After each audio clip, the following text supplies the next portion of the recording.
Well now, friends, today it starts. Today we begin our coverage of the first edition Pathfinder Magus. Magus. Magus.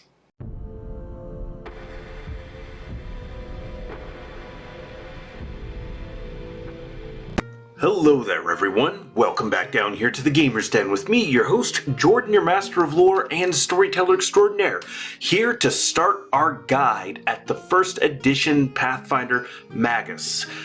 Apologize if I am not pronouncing that correctly, or if I'm pronouncing it differently from you. It's one of those classes whose pronunciations I've really never looked up, even though I've seen this spelled in numerous different ways, including in The Legend of Huma, though that was a character's name. But we are going to still take a look at this class regardless of whether or not I'm pronouncing it right, and I'm just going to roll with Magus for now until enough people develop a consensus to correct me.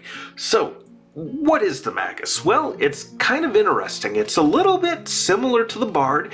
It's a class that has spellcasting, can do fighting, has a decent range of skills, has some pretty interesting saves and other unique abilities to help supplement it, but it's definitely got more of a combat focus to it. But with that flexibility, you have a number of different ways to go about building this class.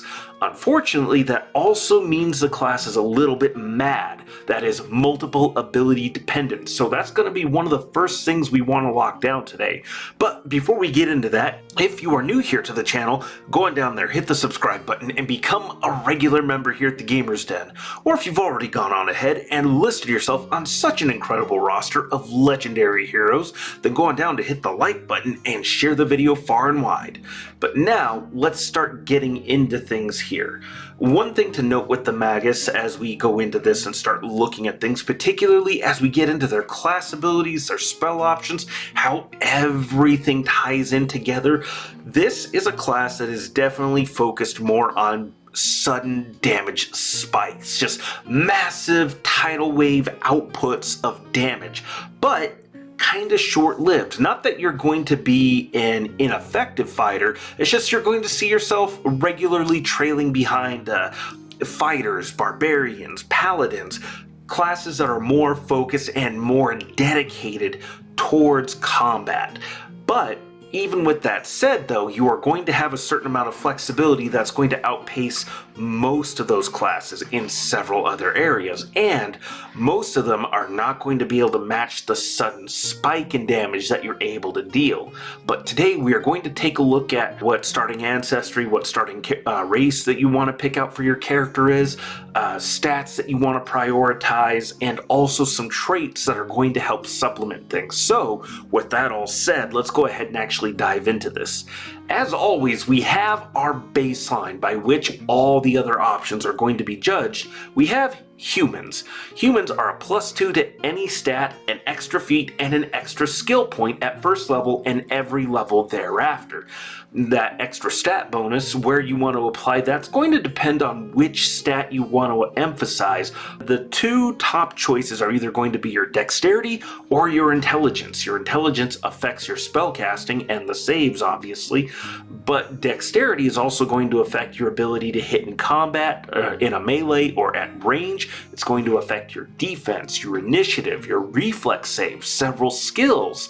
So either one of those stats is going to be massively useful for you. And it's hard to say which one is going to be the most right. That's going to depend on which way you really want to lean with things. For your favorite class bonus, you get to add 1/4 of a point to the Magus's arcane pool, which is going to be a very important mechanic for you to look at later, but suffice it to say, every 4 levels you are going to get a total of 1 additional point for this pool. The next option we have to look at is the Elf. Elf is perfect for this mostly. You get a +2 bonus to dexterity and intelligence, which are going to be your 2 primary stats, but you do take a -2 penalty hit to your constitution score, and as a class that's meant to be getting into the thick of the fighting, that one definitely hurts. But it is offset by the fact that you get a +2 bonus to your other stats, one of which is going to help protect you, and both are going to help you with your damage output overall and your ability to just do more things in general. You also are going to be immune to sleep or sleep effects. You get a +2 ratio bonus to saves versus enchantment spells and enchantment effects. A +2 ratio bonus on perception, which is the most rolled skill in the game, and caster level checks to pierce spell resistance, as well as spellcraft to identify magic items. You also gain low light vision, which is definitely very helpful and is a significant edge over humans in most night fighting situations. For your favorite class bonus, you gain 1/6 of a new magic arcana, so every 6 levels you unlock a whole Magus arcana. Then we go on to the Tiefling, which gets a +2 bonus to Dexterity and Intelligence, perfect, and a -2 penalty to Charisma, which is our dump stat, so that's perfect right there. However, just bear in mind that having a dump stat can be a bit risky, especially if you're facing any kind of stat draining or damaging effects, because getting any stat reduced to 0 is a very, very, very dangerous situation. You also gain cold, electric, and fire resistance of 5, which is great to have. It's just taking that damage straight off the top for you. A +2 ratio bonus to bluff and stealth skills, and you can use darkness 1 time per day. You also gain dark vision out to 60 feet. You gain another trait called Fiendish Sorcery, which adds a +2 bonus to your casting effects. If you're a sorcerer, I forget the effects specifically right off the top of my head, but you are going to want to instantly trade that out because it's useless to us here for Prehensile Tail, and you can use that to draw items or hold items, and it's essentially like a free action. And being able to hold another item, say a meta magic rod, is going to be very useful for a spellcasting combat focused class. Also, much like the human, actually, exactly like the human, you get to add 1/4 of a point to your arcane pool. So every 4 levels, you are going to gain an additional point. Other options that are going to be very useful are going to be ones that focus on dexterity and intelligence. So halflings, for example, make for a great choice, and the fact that you're a small size is going to add further to your defensive abilities. And also you can use improvised weapons without taking penalties, and that is you'll see why that is very useful for a Magus further down the line. Top it off, the fact that you're small size, meaning your damage output is lowered, is not going to be that big of a deal because, as we mentioned before, the Magus focuses on sudden damage spikes, and we'll break down how all that happens in future videos. But now we go on from there to your stats, the array that you want to play with. Now what you see popping up in front of you here, this assumes a 25-point buy for your stats, and this is before we apply any modifiers from whatever Ancestry option you ended up picking out. Or if you're rolling for stats, then you're going to want to follow this priority order.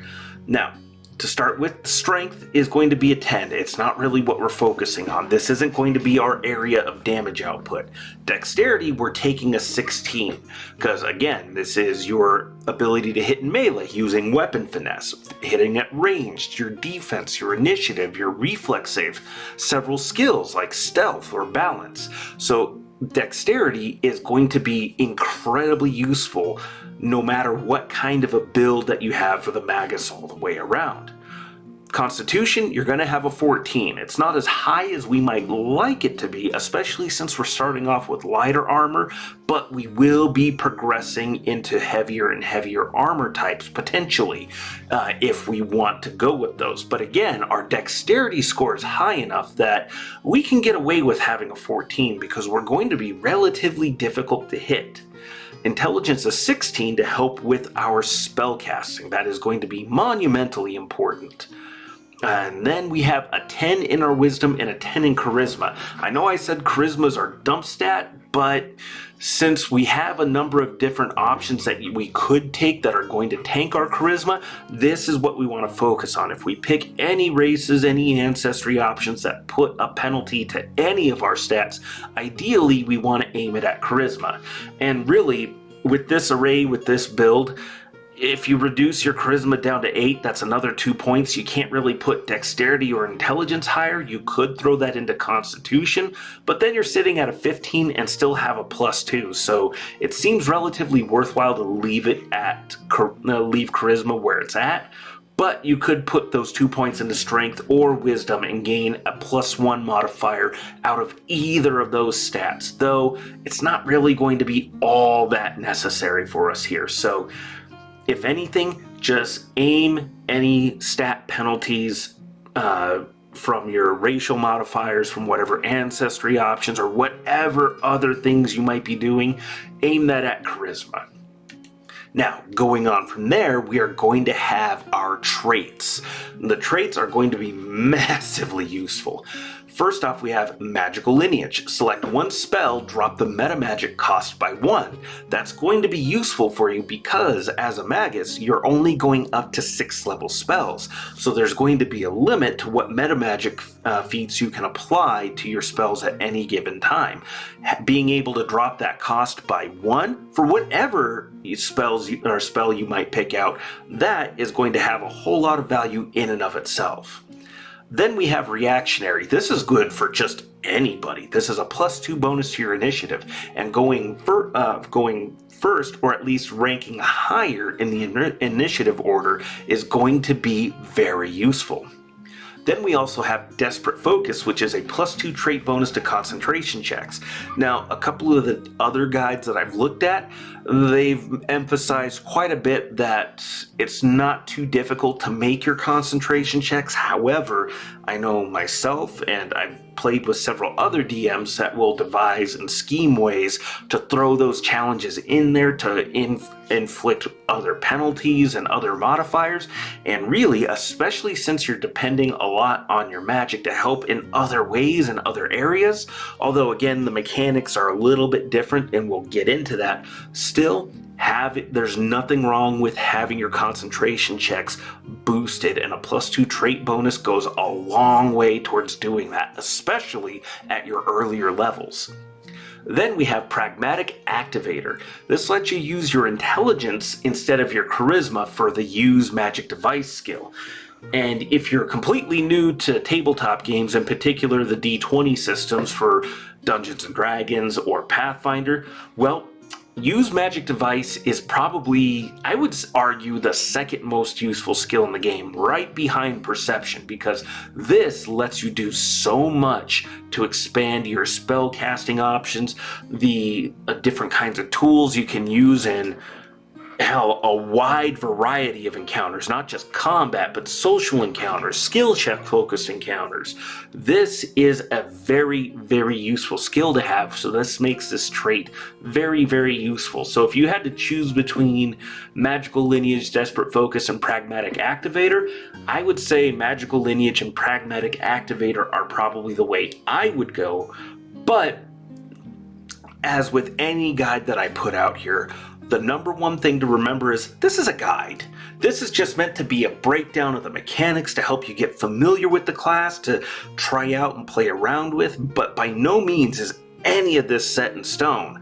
And especially with archetypes being a thing that changed classes so radically, this is not the only way to play this, even the base class, but there's lots of ways to play, and really, you should build the character that's going to be fun for you. Just keep the guide in mind so you kind of have an idea of where you can kind of poke, play around with, and tweak things a little bit to make a character that suits you, that's fun, and is interesting and distinct overall. But what do you think? Go on down to the comments below and let me know your thoughts. Did you like today's video? Did you dislike it? Let me know your thoughts either way in the comments down below, and we'll engage in discussion. And don't forget to hit those like or dislike buttons in addition. And don't forget, if you're new here to the channel, go on down there, hit the subscribe button, and become a regular member here at the Gamers Den. But with all that said, I've been your host, Jordan, your Master of Lore and Storyteller Extraordinaire. Thank you all so very much for your time, and you all have yourselves a good night.